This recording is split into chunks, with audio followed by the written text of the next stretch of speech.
Welcome to Maple Leaf Money, a Canadian-born movement for financial clarity. We simplify money, cut through the noise, and help you make informed choices that build confidence and long-term stability. Let's grow your financial literacy, one episode at a time. In today's episode, we're going to talk about something that almost everyone experiences at some point: impulse purchases. Have you ever bought something you didn't plan to buy and only thought about it afterward? That's an impulse purchase. These decisions are very common. They often happen quickly, feel reasonable in the moment, and don't always seem like a big deal at the time. The goal is not to eliminate impulse purchases completely, but to become more aware of when they are happening and how they affect your financial decisions over time. An impulse purchase is simply a spontaneous, unplanned decision to buy something. It usually isn't something you set out to buy. Instead, something catches your attention and the decision happens quickly. You might notice a pattern. Something grabs your attention. You feel a quick emotional reaction, maybe excitement, curiosity, or even a sense that you might miss out. Then comes a quick justification, like, "It's on sale," or "I've been wanting this," or "It's not that much." And before you've had much time to think, the decision is made. Impulse purchases can happen in different environments. In physical stores, the environment is often designed to encourage these kinds of decisions. You've probably seen candy, snacks, or small items placed right near the checkout line where people are waiting. These are easy to grab without much thought. Products are often placed at eye level to attract attention, and store layouts are designed to guide you past more items. Even music and lighting can influence how you feel and how long you stay in a store. Online, impulse purchases can happen even faster. You might see an ad for something you recently searched for. A website might tell you there are only a few left, or show a countdown clock for a sale. With saved payment information and one-click purchasing, it can take just seconds to complete a purchase. In both cases, the goal is the same: to make spending easy and immediate.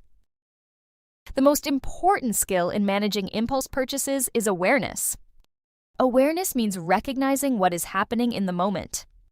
You might notice thoughts like, "I didn't plan to buy this," or "This feels urgent," or "I'm reacting to something I just saw."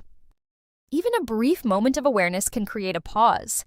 And that pause is powerful because it gives you the chance to decide rather than simply react. Impulse purchases also affect how your money flows.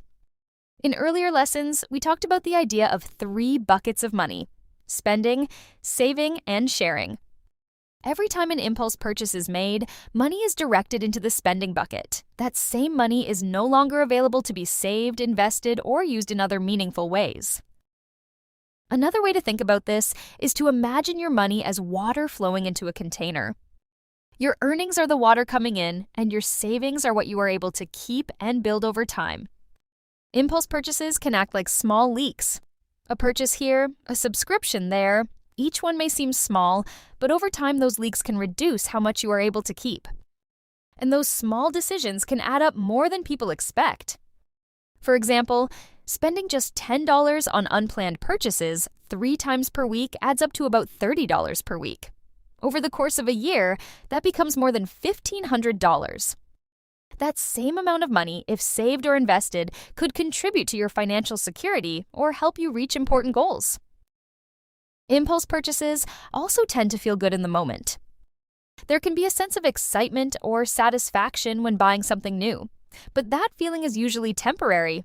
Over time, the item becomes familiar and the initial excitement fades.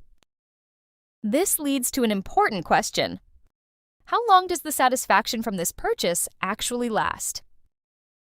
And another question that can be even more helpful: would your future self prefer the purchase today or the opportunity that money could create over time? The goal here is not perfection. It's not about never making an impulse purchase again. It's about becoming more intentional and building habits that support your long-term priorities. There are a few simple ways to slow things down. You can give yourself time by waiting before making a purchase. Even something as simple as a 24-hour pause can help. You can step away from the situation or remove saved payment methods so that buying something takes a little more effort. The idea is to create a small amount of friction so decisions are not made instantly or automatically. Impulse purchases are a normal part of life, but when you begin to recognize them as they happen, you gain the ability to pause, reflect, and make a different choice when needed.